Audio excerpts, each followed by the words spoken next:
Showcase of the year 2025, showcasing the work that young people are doing in soil health. Are you able to see my screen? Not We yet. don't see your screen, but we see you. Now, yes. All right. Thank you. Everybody here, you're most welcome. You're most welcome to our third and final showcase of the year 2025 for our Youth for Soil working group. So we are spotlighting the amazing work that young people are doing on the ground as far as soil health is concerned, and also looking for opportunities for partnerships, as well as opportunities for growth for the work that we are doing. Today, we have an amazing lineup that I think we have an amazing lineup, very diverse, the most diverse we've had.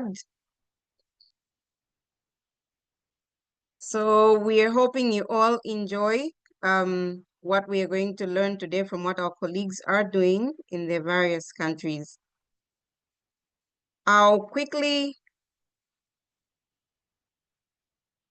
I'm welcoming you all, and my name is Susanna Piri, YPAT Zambia Country Representative and Cash Coordination Intern. Today, the 25th of September, is Joyce here. Joyce, if you're here, you can unmute yourself and give us what Youth for Soil is at a glance. Joyce Wambui Njuguna from Kenya. Yes, I'm here. I hope you can hear me. Yes, we can. Greetings, everyone. Good afternoon, good morning, good evening from wherever you are. Thank you for joining today. My name is Joyce Wambui Njuguna from Kenya, and I'll just be giving an overview of what Youth for Soil entails. And yeah, so I work as a project coordinator at an NGO known as Youth UR Foundation, and I'm also a farmer. And I proudly serve as a youth advocate in the Youth for Soil Working Group under the Coalition of Action for Soil Health. I joined this initiative with an aim to advocate for soil health, especially now that climate change is putting different stresses on our soils, our environments, and on our overall food systems. And I also joined to have an opportunity to network with colleagues, to collaborate, and to access different opportunities that amplify youth voices in this critical soil space. The Youth for Soil is all about empowering young people to take action for healthy soils.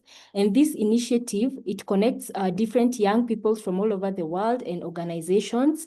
It builds a network and also equips us with opportunities for developing our skills in the soil space, mentorship opportunities, and also opportunities for collaboration. And activities like today's Soil Solution Showcase is a perfect example of how Youth for Soil amplifies youth voices, and I'm proud to be a member of this working group.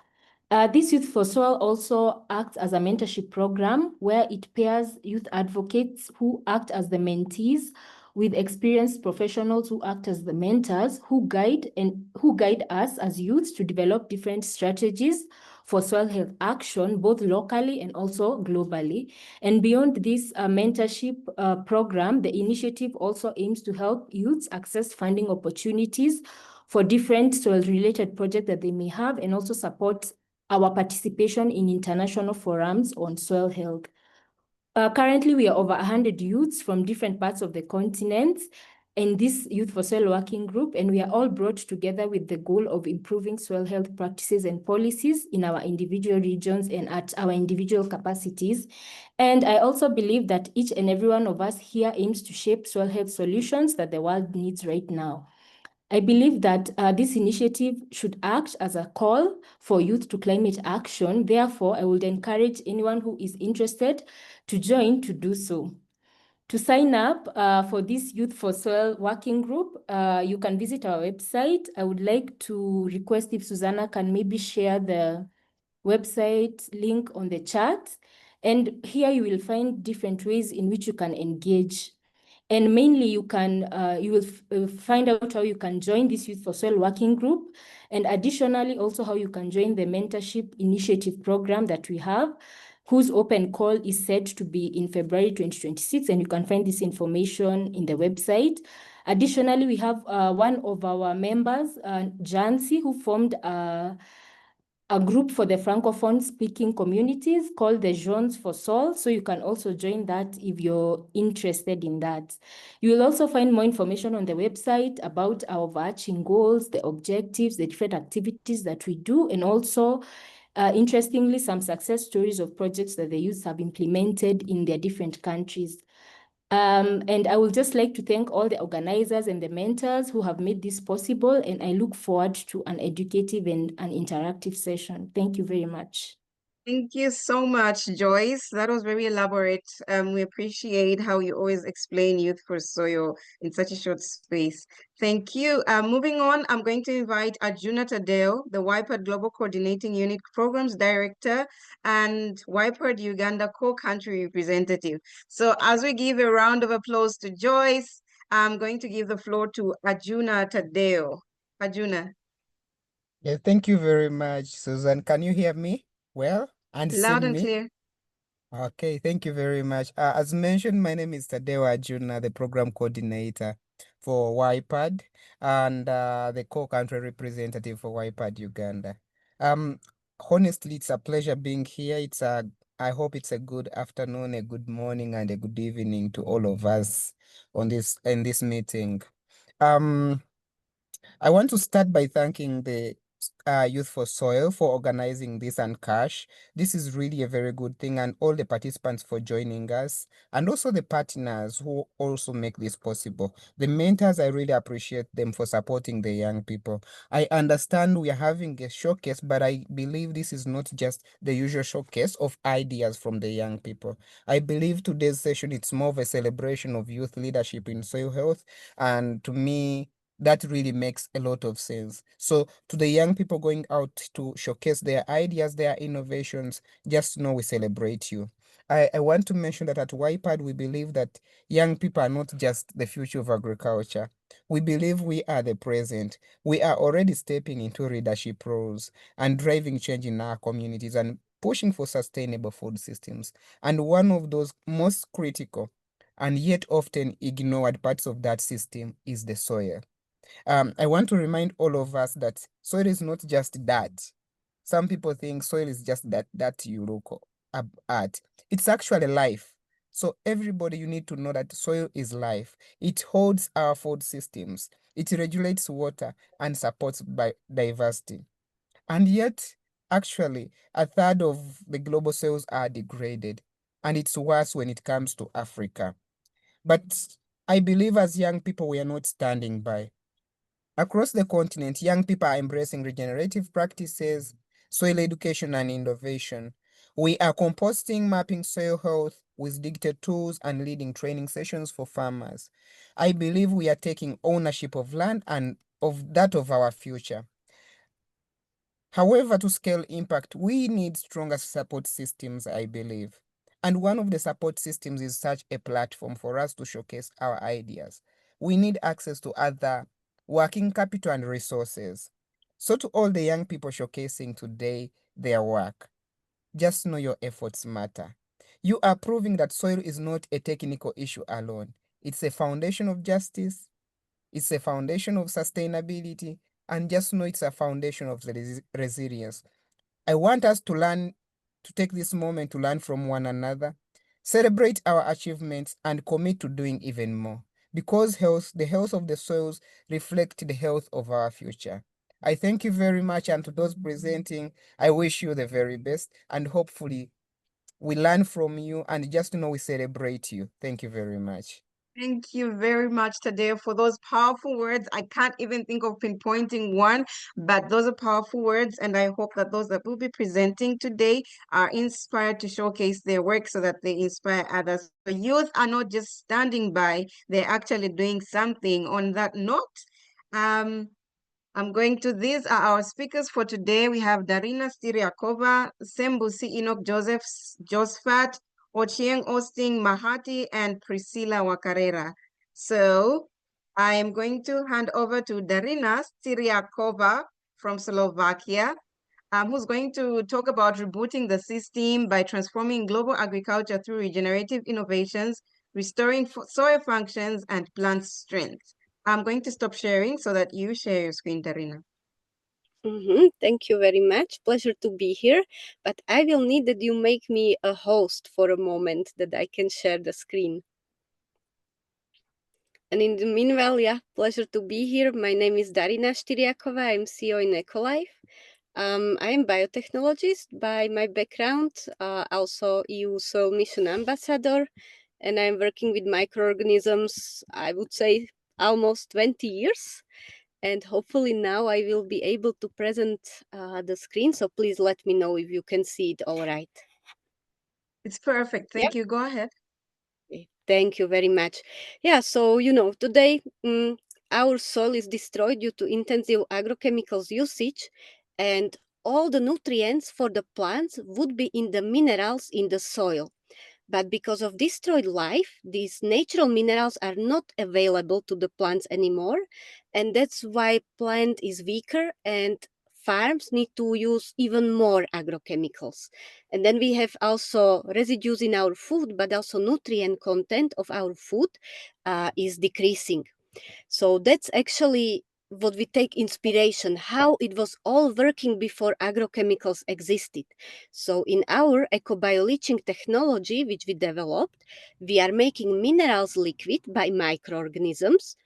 It's kind of pre-digestion for the plant, where also active enzymes are creating, and they have amazing effects on the plants. So for example, here is example on the wheat. We done full replacement of fertilizers and fungicides, and we have for it a lot of university studies from Mendelov University, Samsun University, and so on, that this is actually possible. And what is happening? In this study, we have been watching chlorophyll content. So it's even higher chlorophyll content than with inorganic fertilization. And this is happening in countries, especially in Africa, where you have a lot of sun. Then the plant can take better energy from the sun and build a better biomass, more strong biomass. And of course, it have then higher yield than with inorganic fertilization. You can see it in our data. On potatoes, for example, in Kenya, we are up to 40% on yield increase. In Europe, 37.6% yield increase. We just harvested last week.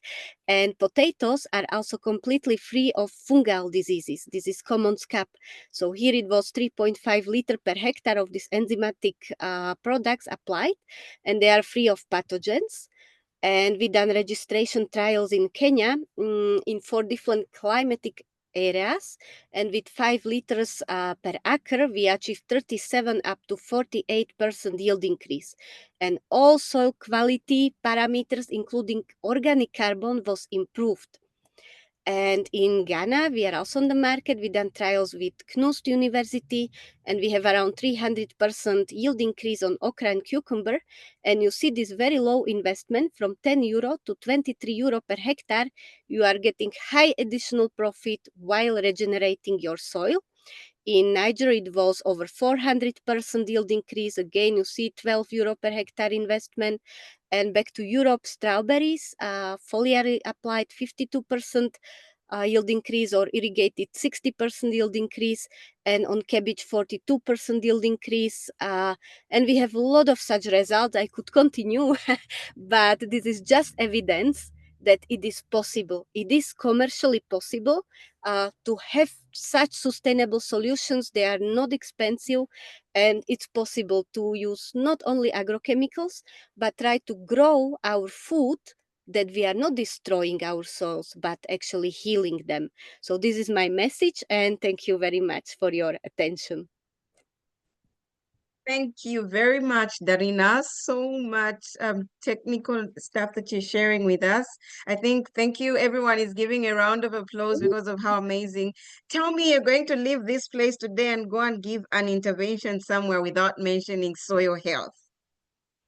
We'll be very shocked, but anyhow, Darina has done the needful. Thank you for sharing that information, showing us that it's possible to pay attention to soil health as we carry out interventions on the ground. We appreciate. If you have any questions for Darina, please put them in the chat as we go ahead showing showcasing more stuff. But thank you very much, Darina. A round of applause to you.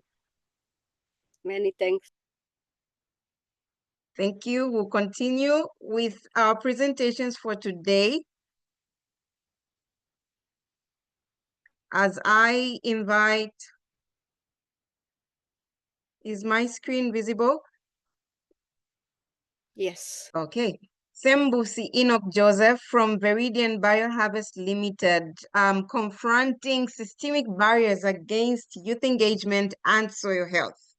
Sembusi, you can unmute yourself, turn on your video, and make your presentation. I'll be on hand to share your slides for you. A good morning, a good afternoon, and a good evening, everyone from where you are tuned in. I don't know if you can be able to listen to me. Loud and clear. We just can't see you. It's just because of where I am, because it's kind of it's a raining time, and I had to move to a different location, so I might not be able to turn on the camera. I'm Sembus Enoch Joseph, a co-founder at Veridian Bioharvest, and happy to be part of this presentation. Next slide. As she has already been told you, as youth, we are engaging in different activities such as agroecological practices, where we are promoting organic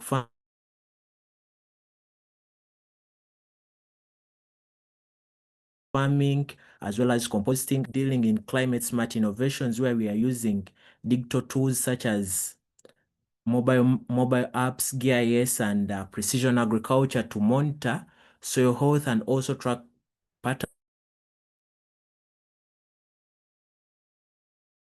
patterns, as well as youth awareness and advocacy campaigns.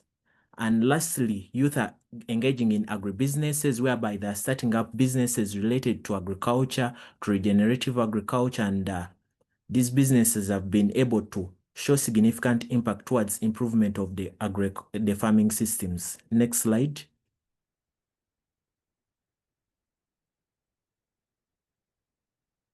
At Veridian Bioharvest, what are we doing? We are looking at a challenge that most of the soils, as it has been told to you, most of the soils are degraded, and also climate change has come into place, and it's affecting the way crop production is being done. So at Veridian Bioharvest, we're designing a next generation of liquid biostimulant that helps to transform agricultural waste into a powerful tool for climate adaptation. And in that we believe that we as youth, we can help farmers to adapt and boost yield while reducing use of synthetic fertilizers. Next slide. And next slide. As youth, at Baridian Bioharvest, these are the three pillars that we are considering. We are looking at promoting climate resilience, whereby we believe that since we are producing crop shield bioplast from recycling, it can enable us to increase plant tolerance to stresses such as drought stress, and it can help the plants withstand drier conditions. And we are looking at improving soil health, whereby we are looking at reducing the use of inorganic chemicals, and also improving the soil. And lastly, we are driving a circular economy, whereby we are transforming fruit and vegetable waste into valuable agricultural inputs that can help reduce on the burden on landfills and also traditional use of agrochemicals. Next slide. However, the journey is not that a smooth one, and as youth or as a group, we are facing a number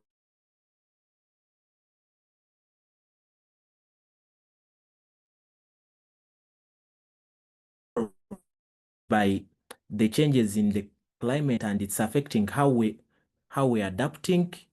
And also the other thing is access to networks and mentorship, because most of the youth everywhere, having access to the right mentors is a huge challenge.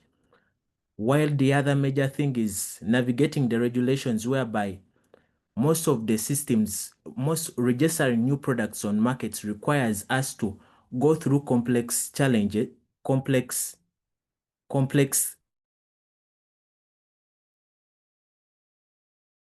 situations that affect we get to navigate products. And lastly, not least, I will talk about the land tenure systems and policy exclusions that often discourage us as youth to engage in meaningful work. Next slide. Next slide. And as the youth, we are requesting for innovative financing whereby at least there should be a grant program or specific financing system that is dedicated to helping youth businesses to thrive in the changing systems. And the other thing is policy advocacy, where we request that at least let youth be included in most of the policies that are being implemented. And one of the most powerful things that we as youth seek for is the mentorship and collaboration. We believe that through mentorship and networking, we are able to develop and improve the solutions and the prototypes that we usually have, because these prototypes show great efficacy and are important in improving the way solutions are being tackled. And lastly, it's the community of practice whereby we are trying to leverage or strengthen peer networks, whereby we try to go and network with people within the same communities and others from different communities, and that helps us a lot. Next slide.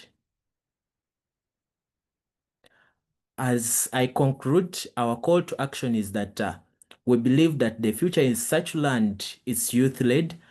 So we are calling upon all those who are interested in seeing such innovative ideas and prototypes coming into reality. We are seeking for you to come and support youth-led ideas and also innovations.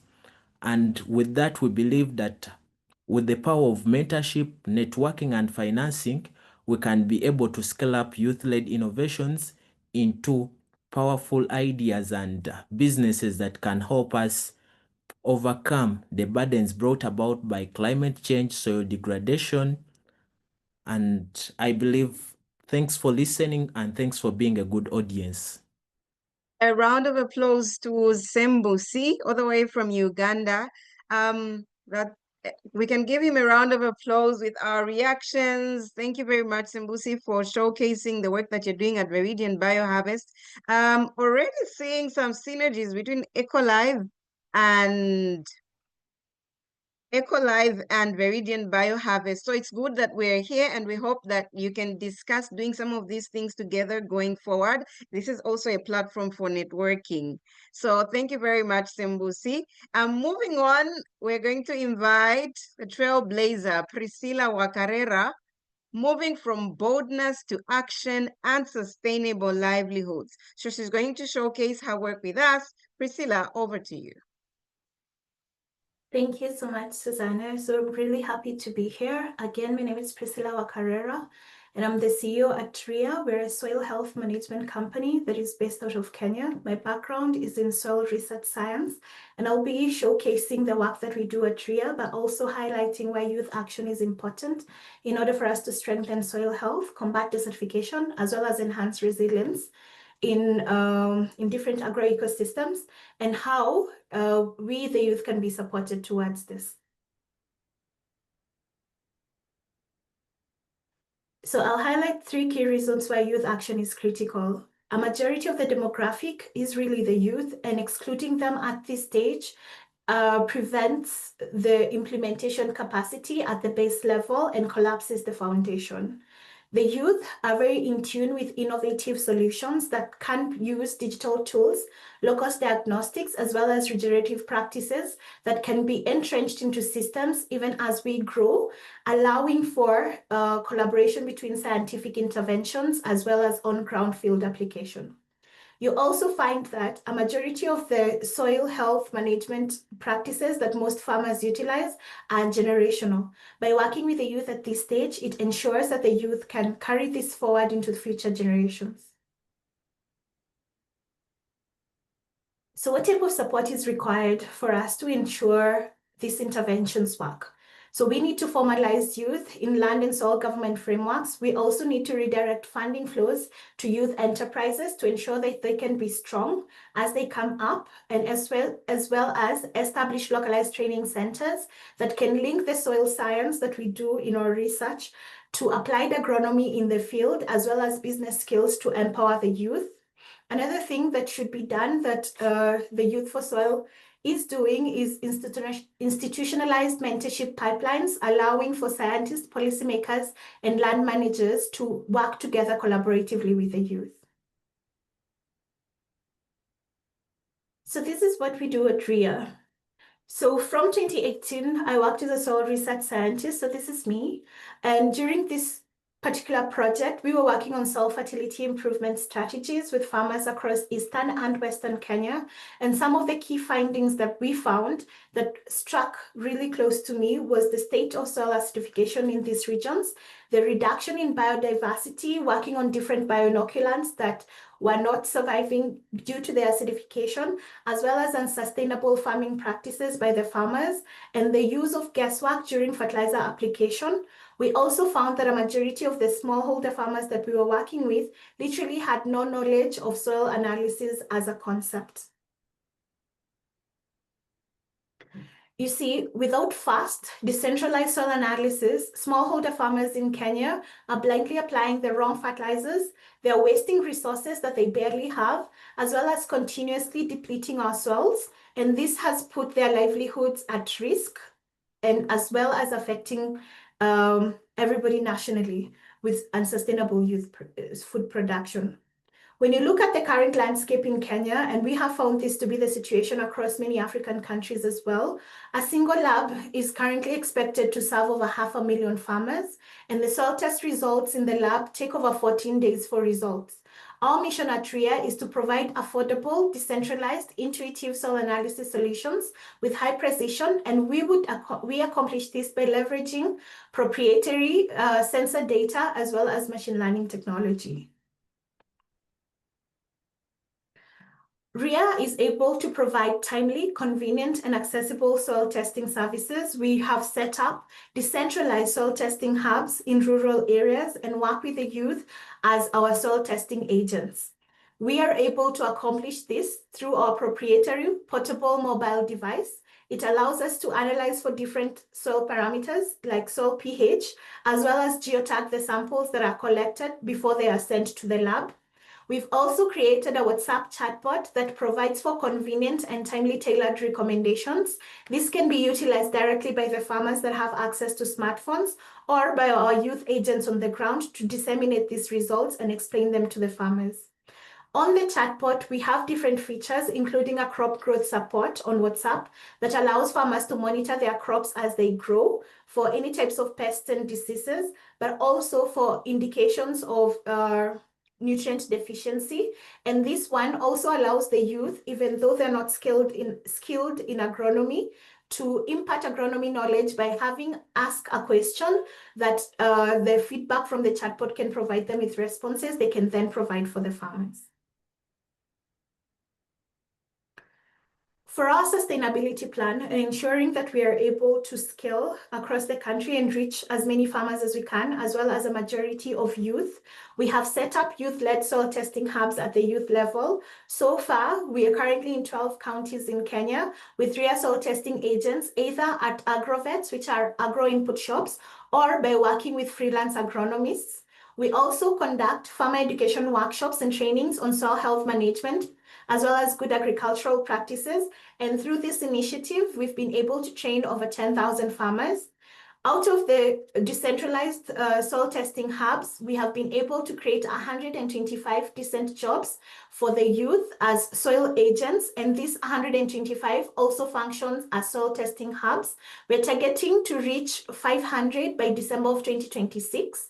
The chatbot that I just talked about is freely accessible to farmers and provides access to soil health knowledge and as an agronomy assistant on WhatsApp. So we have very bold goals, and we're targeting to reach 100,000 farmers by 2027 through trainings. We're also hoping to create 1,000 decent jobs by 2028, all directed and channeled to the youth. And these are specifically targeted for soil health intervention. So it's very tailored for youth for soil, as we are hoping that our solution will lead to a 35% increase of yield per season for the farmers, as well as a 48% savings on inputs due to optimization of fertilizer use, and a 30% increase in soil fertility on individual farms every single year due to use of the right practices. So we have had a few lessons. We have that we've received. We've received support from AGRA, from the World Food Program, from GAZ, as well as from different other organizations. We've been able to establish that the 78% increase in the interest in soil testing and in soil health management practices after our training. We've also worked with farmers in Muranga who are avocados farmers, who within the second season are able to get up to 45% increase in their avocado harvest from before they started the interventions. We've also noted a 63% interest in farmer preference for organic solutions, as well as a blended organic and chemical fertilizer solution. We've seen that partnerships do enhance our service delivery, and the youth for soil, the RIA agents then become soil health ambassadors in their region, leading trainings, as well as advocating for better practices. So I don't work alone. We're a small team, but our team is 100% youth composed. We have a data science team. We also have a sales team and an agronomist team. I work together with my co-founder, who also has a keen interest in improvement of agroecosystems.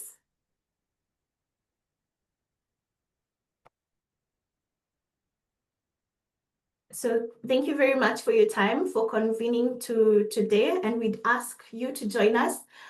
For some of the youth in Kenya that would like to be part of our initiative, you can reach out directly on my email that is on the screen or on any of the phone numbers, and we are willing to work directly. We train the youth on soil health, as well on how to become an agent and how to train on soil health management as well, and provide a way for you to earn income. We provide a 20% commission, and this has enabled a majority of the youth we work with to become financially self-sufficient. Thank you. Thank you very much, Priscilla, highlighting how soil health alone is able to create thousands and thousands of jobs. We'll quickly move to the next presenter as we give a round of applause to Priscilla on the great work that her and her team are doing at RIA.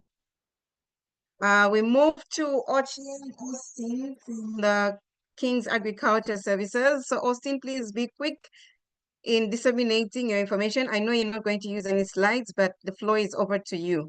Ochieng.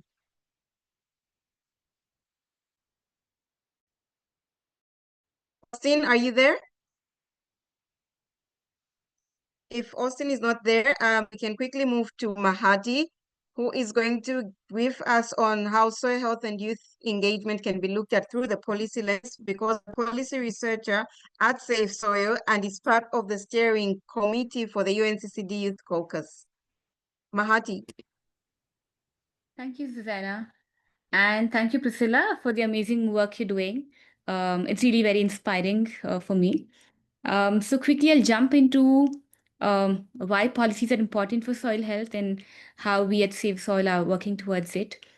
As we've seen till now, soil health is actually dying, and agricultural soils especially are dying. And that's primarily because the kind of agricultural practices that farmers have taken up for decades now using a lot of chemicals, pesticides, not giving back soil what we're taking from it. But one reason why this is happening the way it is because the policy environment, the governance, the incentives that are given to farmers are pushing them towards depleting them rather than regenerating their soil. For example, there are so many subsidies that make synthetic fertilizers cheaper than organic amendments.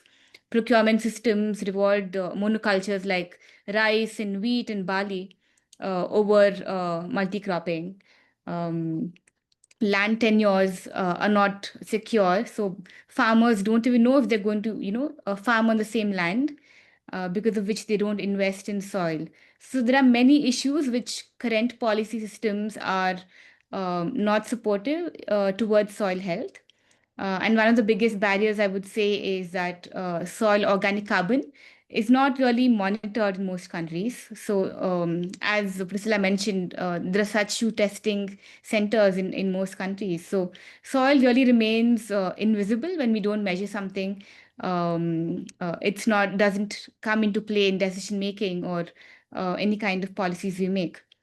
So the other side of it, when policies do align with soil health, when they do align with life, the difference is very stark.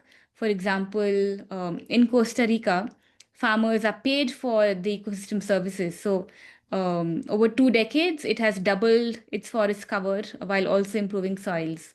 In European Union, farm payments are tied to soil-friendly practices like cover cropping, and millions of hectares are now protected. So, soil health is really very dependent on the kind of policies that are enabled in the country. And farmers who are custodians of this need to be empowered to take up practices that prevent degradation and restore them. So, this is where Save Soil comes in on the policy front.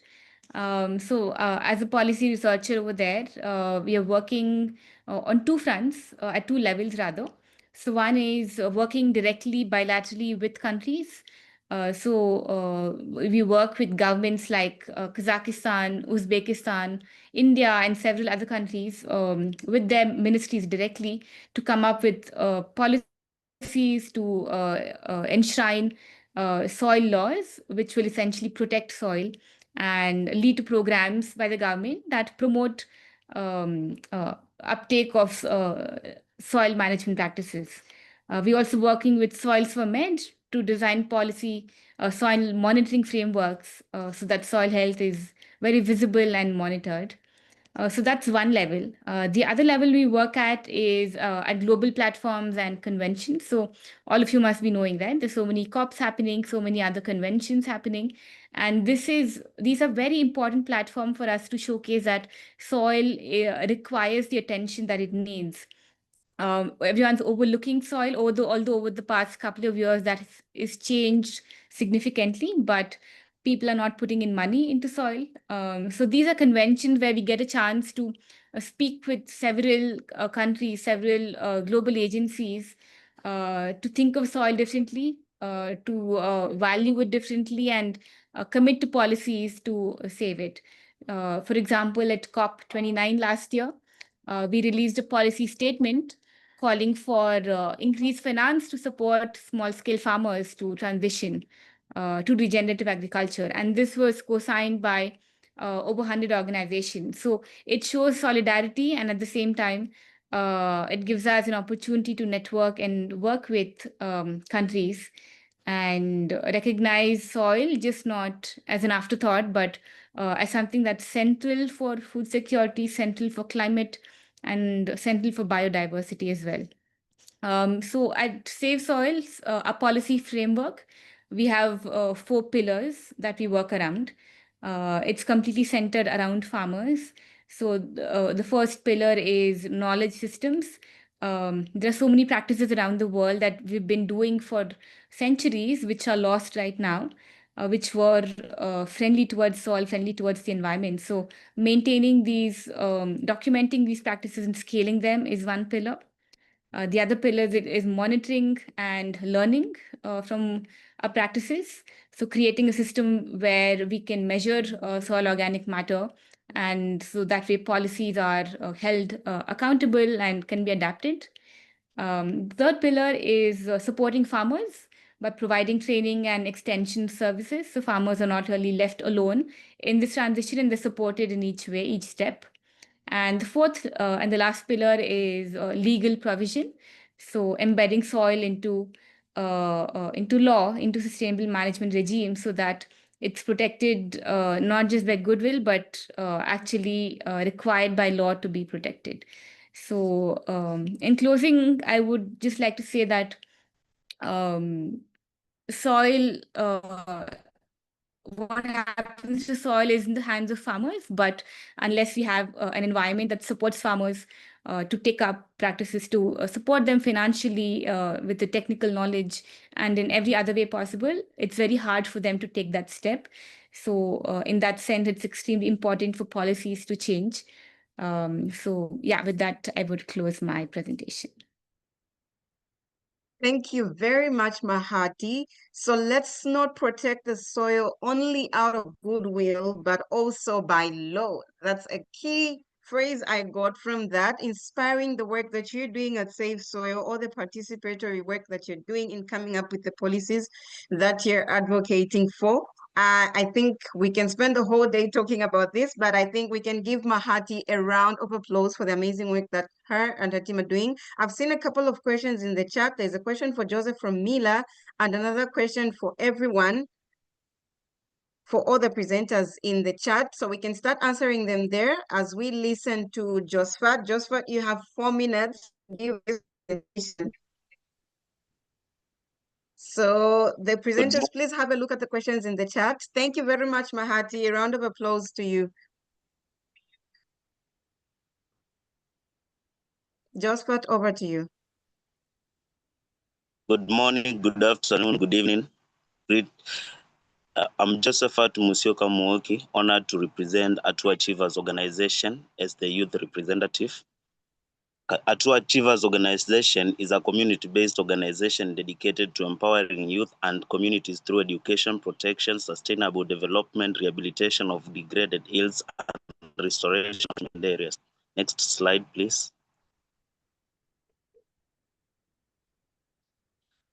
Why we care? In Makueni County, as in many dry areas in Kenya, soil face serious degradation, unsustainable land use, deforestation, and climate variability have contributed to erosion, decline in fertility, and dry in water sources.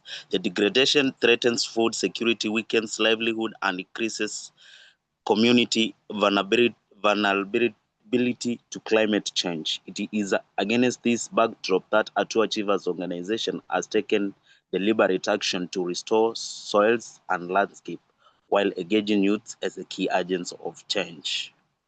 Next slide, please. Our interventions or our work.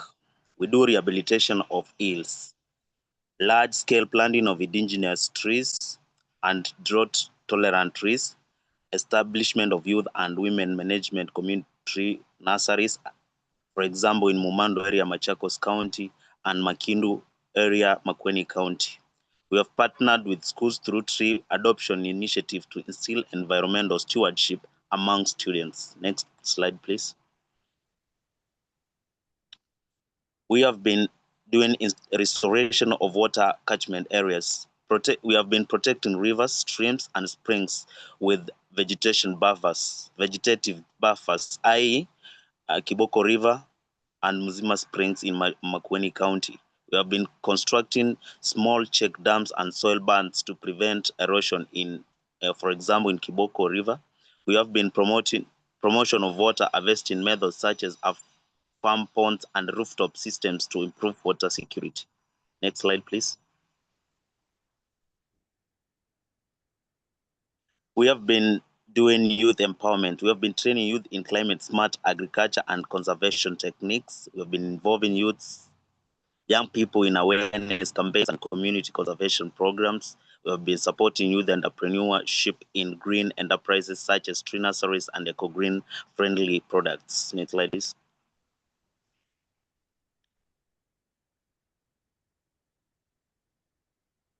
Key lessons. Community ownership is critical to the source of restoration projects. Youth engagement is most effective when linked to livelihood opportunities. Partnership with government, schools, and development partners amplify impact. Next slide, please.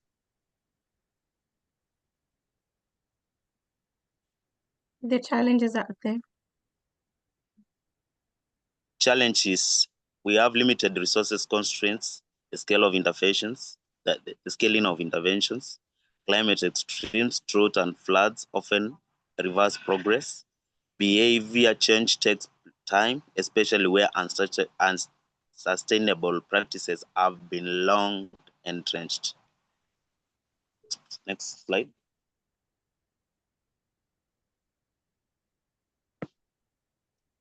Alignment with goals. Our work is not only local but also global in relevance. Our two achievers intervention contribute to SDG 13, climate action by enhancing resilience to climate change. SDG 15, life on land by restoring degraded ecosystem. SDG 6, clean water and sanitation by protecting and sustaining water resources. We also align with UNCCD land degradation neutrality goals and contribute to regional initiatives such as the African Great Green Wall. The linkages demonstrate how community-driven youth-led actions can advance global sustainability targets. Next slide.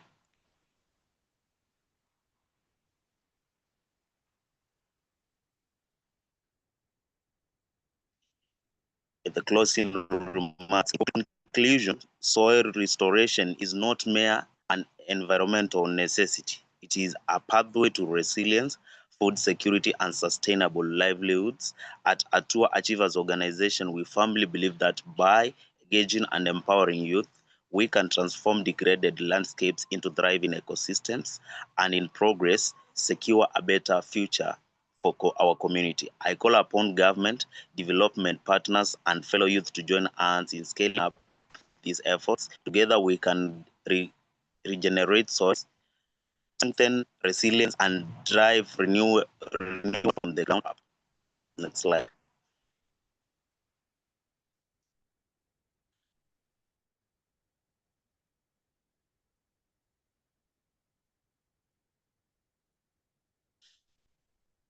Thank you, Asante Thank you Sana. May very God much, bless you. Josephat.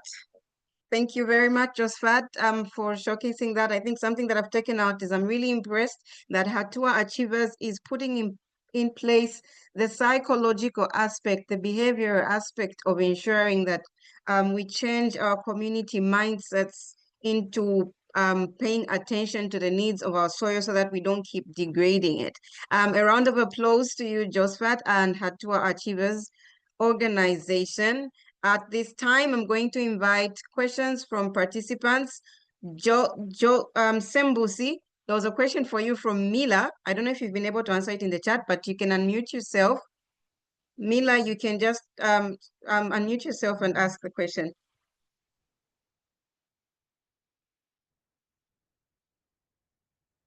Hi, everyone.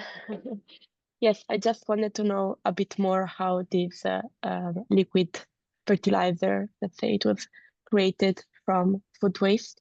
So if you could share more about the process of how it's created. Sembusi, over to you. Yes, thank you, Mila, for the question. And like I talked about a liquid biostimulant, we first of all had to look at if we are looking at creating resilience, which are the active ingredients that we need, and some of them included betaine and carotene, which are very important in creating drought resilience. So the very first part is sourcing for the ingredients, which include plant materials like spinach and carrot, which are, for spinach, it's a source of betaine, and carrot, it's a source of carotene, plus other plant materials such as when you look at banana peelings, they're rich in potassium, which can also help boost plant production. So for these components, we do extractions from the lab, and then for now most of these other plant products we first of all compost so that we can be able to get at least nutrients ready for in a form that they can be utilized by the plants, and then we can do the mixing. I don't know if that answers the question, or you'll need some more clarity on that. No, it was I really saw Mila nodding. good to know. Yes, Yeah, so thank you. she's satisfied. But you can continue the conversation even outside this showcase. I think I'll spotlight all the presenters, at least two of you, because we're running out of time, and Mama Soyo is in the building. She says we should copy from the business world on how we handle time.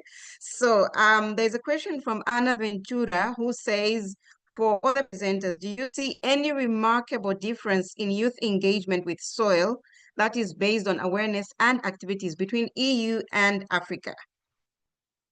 I don't know who's ready to take that up. Darina?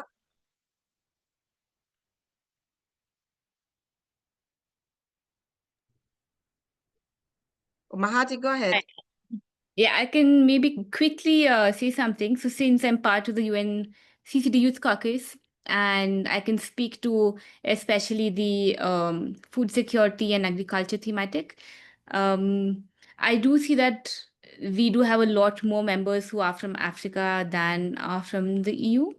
That could possibly be because maybe they see the effect much more up close. Agriculture is probably suffering a bit more in Africa, but for whatever reason, I do see that there's more awareness and more intent to do something, at least from youth in African countries. So that's my comment on this. Thank you. Darina, would you like to add to that?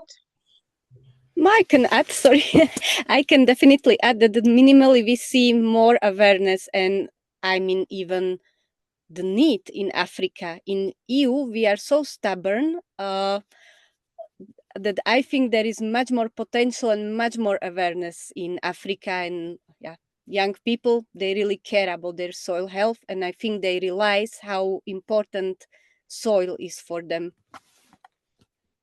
Thank you very much. Priscilla, what do you have to say about this?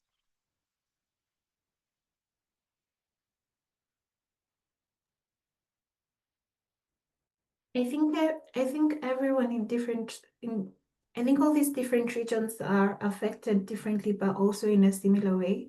So having initiatives that are tailored for these particular areas helps, and having people with involvement will be beneficial for all. So cooperation would be key. Thank you very much. There was another question. There was another question for how can we scale up youth-led soil and water restoration efforts? This one was going to Josephat. From Joyce Mutua, how can we scale up youth-led soil and water restoration efforts in resource-limited community? Can you hear me? Yes, loud and clear. Okay. The question is, how can we scale up the youth-led soil? Okay, my answer is we can scale up by building strong partnership, equipping youth with practical skills, and linking restoration to livelihood so communities see both environment and economic benefits. Thank you very much for that quick and sweet answer, but you can connect with Joyce Mutua and you can continue with this conversation. Down to the speakers, I think you have 15 seconds or 30 most to just give us your last words. We are going to start with Darina. Yes, thank you. I am here. Yeah, last words that I'm so happy that I could be part here and tell you more about the, solution that exists, and yeah, looking forward in case some cooperation could come out from this, because definitely if we join the forces, then we can help to our planet more and more. So thank you very much. Brilliant. Thank you very much for showcasing. Sembusi, over to you. Thank you so much, Susanna, and to everyone who has attended the call. It's been a great pleasure to attend this and to showcase what we are doing at Viridian Bioharvest. And on behalf of the Viridian Bioharvest team, we are looking forward to at least having positive collaboration from this call and also networking opportunities. We remain calling upon fellow youth to actively engage in innovating for soil. Thank you so much. Thank you. Over to you, Priscilla. Thank you. So my last words are really a call to action for all the youth. If you could just take up whatever initiatives that you can start at your ground level with what you have, if it's educational skills or your network or your connections, and come up with initiatives using your friends. With time, we will have this as a global movement, and then we will be channeling this to future generations, and our soil health will be improved as we move forward. So take what you have and use it. Great. Take what you have and use it. Mahati, over to you.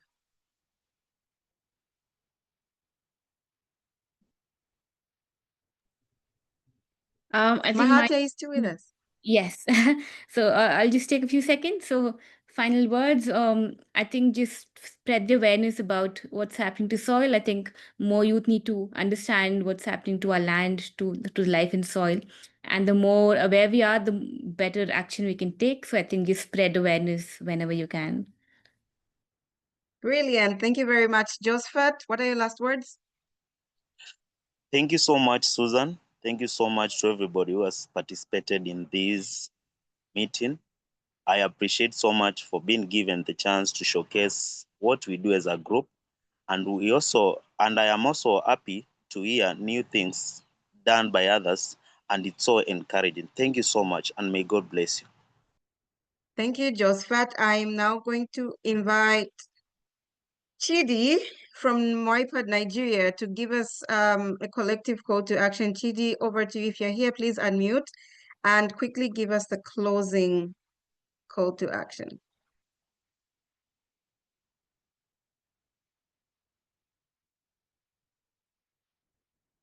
Okay. I don't know if she is able to unmute and speak, but thank you very much to everyone. We have heard the amount of work that young people are doing, from policy spaces to community work on the ground, young people who are opening companies, businesses based on promoting soil health in their communities. Such huge amount of work, all translating to a global movement, which we have right now, hashtag Youth for Soil. Impressive. A lot of work that still needs to be done, but we appreciate the young people that are already not just standing and looking at the degradation of soils that's happening, but that are taking action for the change, for the future that we want to see, and for the healthy soil that we want to enjoy today and tomorrow. So we're saying healthy soil is for food security, for climate resilience, and also for employment opportunities, as we heard from Priscilla today. Thank you everyone for joining. The mentorship program is closed until next year, 2026, but you're all welcome to join a mentorship session for the young people on this call on the 9th of October, which will be on building your LinkedIn presence for impact. So this is part of the things that we get to enjoy as members of Youth for Soil and those that are part of the mentorship program. Thank you very much. Super inspiring to hear about all the work happening. That's from Mahati. Box. Goodbye and see you again with another Soil Solutions Showcase next year. Thank you. Well done. Thank you. Mama Soya was in the building. Please leave before we go. Do you have anything to say? She just sent her heart and No, everything. I don't want to keep people. I just am so inspired by all of you. Really inspired. Thank you so much. And well done, Susanna, moderating. And really, I'm so inspired. Let's keep the momentum growing and let's bend the arc on land degradation together. Thank you very much. Goodbye, everybody. And thank you for joining.